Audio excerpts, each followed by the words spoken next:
2025 թվականի փետրվարի 17-ին ՄԱԿ-ում մի զեկույց է այսպես ներկայացվել եւ ընդունվել, որով ՄԱԿ-ը փաստել է, որ դատավարությունները Բաքվում իրավաչափ են, հատկապես Ռուբեն Վարդանյանի նկատմամբ իրավաչափ են այդ զեկույցները։ Հետագայում պարզվել է իմ մասնավորի Օկամպոյի մասնակցությամբ ջանքերով պարզվել է, որ այդ աշխատանքային խմբի ղեկավարը կապ ունի ադրբեջանական կառույցների հետ եւ աշխատանքային խմբի ղեկավարը, որի անունն է Յաննա Յուտկիվսկա, նրա ամուսինը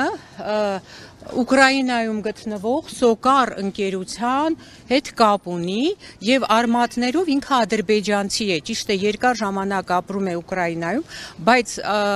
արմատներով ադրբեջանցի է եւ այսինքն գործել է ի պաշտպանություն Ադրբեջանի։ Ստացվում է, որ ՄԱԿ-ի կառույցներում ադրբեջանական գործակալներ են, ես չգիտեմ ՄԱԿ-ը դրանից տեղյակ է, թե տեղյակ չէ, այսինքն անարդարություն է տիրում, անաչառ են իրենց զեկույցներում։ Այդ է պատճառը, մենք այսօր եկել ենք ՄԱԿ-ի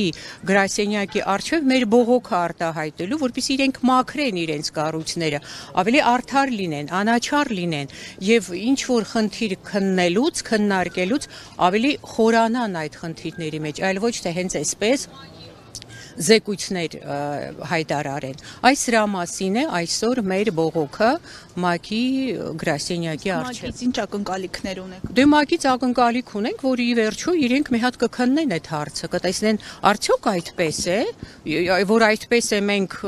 տեղյակ ենք, մենք գիտենք, որ այդպես է, բայց նաև կմաքրեն իրենց կառույցները, հետագայում ավելի անաչառ կլինեն։ Այդ դրա մասին է խոսքը, բայց կմաքրեն կառույցը։ այո։